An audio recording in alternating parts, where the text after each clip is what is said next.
नमस्कार दोस्तों। स्वामी विवेकानंद जी को पूरी दुनिया उनके तेज बुद्धि और बातों को याद रखने की शक्ति के लिए जानती है। उनके बारे में यह बताया गया है कि स्वामी जी 700 पन्नों की किताब केवल 1 घंटे में पढ़ लिया करते थे और उसे पूरी तरह से याद रखते थे। ये तो कुछ भी नहीं है। कुछ जगहों पर यह वर्णन है कि उन्हें किताब खोलने की जरूरत ही नहीं पड़ती थी। वह किताब को बिना खोले ही पढ़ लेते थे और लोगों के द्वारा पूछे जाने पर किताब के बीच में से कहीं से भी कुछ भी बता दिया करते थे और भी वो बिना देखे। दोस्तों, उनकी जिंदगी में बहुत सारी ऐसी घटनाएं हुई जिससे उनकी बुद्धि की शक्ति का पता चलता है। ऐसे ये घटना आपको सुनाने जा रहा हूँ, फिर आपको बताऊंगा कि उनका दिमाग इतना तेज क्यों था।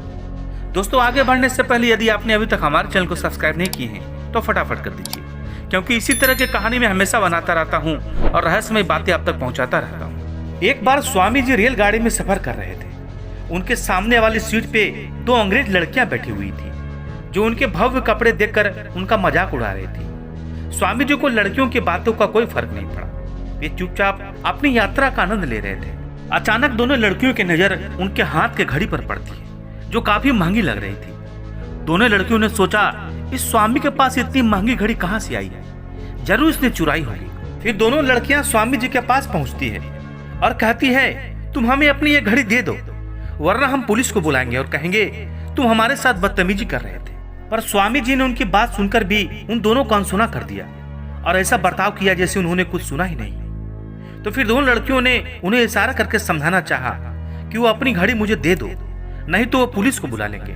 फिर स्वामी जी ने ऐसा बर्ताव किया कि जैसे उन्हें कुछ समझ ही नहीं आया। फिर स्वामी जी ने इशारा करते हुए कहा कि तुम हमें जो बताना चाहती हो वो कागज में हमें लिख के दो। तब दोनों लड़कियों ने ऐसा ही किया।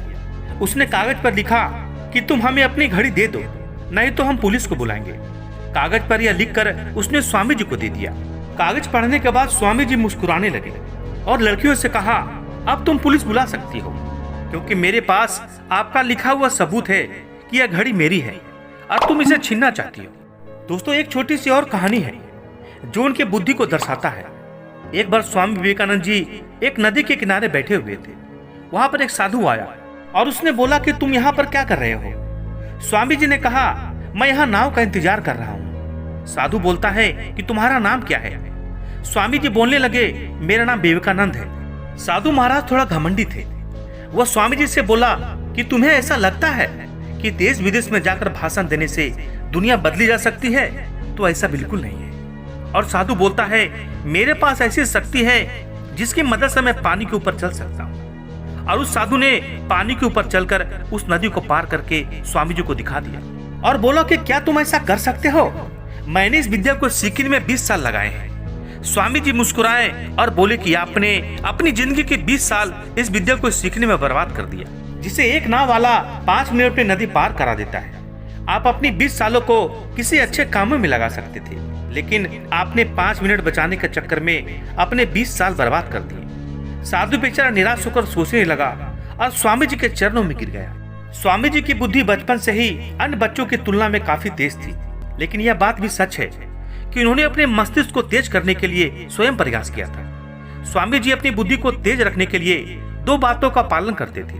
उनके अनुसार अगर कोई भी व्यक्ति इन 2 बातों का पालन करता है तो अपने सीखने की क्षमता को बहुत अधिक बढ़ा सकता है। स्वामी जी के अनुसार ध्यान और ब्रह्मचर्य से मनुष्य अपने मस्तिष्क की क्षमता को बढ़ा सकता है। ब्रह्मचर्य के यहाँ मतलब है कि आप ग्रस्त जीवन में रहकर भी उन चीजों की आसक्ति ना करें, आपके ऊपर वो हावी ना हो। और ध्यान करने से ये होता है कि हमारे मन की एकाग्र शक्ति बढ़ती है, जिससे किसी भी टॉपिक को समझने और उसे याद रखने में मदद करती है। स्वामी जी के अनुसार रीडिंग के यह जो मेथड है हमारे दिमाग की बहुत ही साधारण सी बात है। मनुष्य की बुद्धि की संभावनाएं इससे भी कहीं ज्यादा है। स्वामी जी के मुताबिक यदि कोई व्यक्ति ध्यान करता है, वो व्यक्ति किसी भी विषय को एक बार पढ़कर या उसे सुनकर याद रख सकता है। और जब आपकी बुद्धि की एकाग्र शक्ति बढ़ती है तब जीवन में कुछ भी हासिल किया जा सकता है, चाहे वो आध्यात्मिक ऊंचाइयों को छूना हो या संसार में रहकर सफलता की सीढ़ियां चढ़ना हो।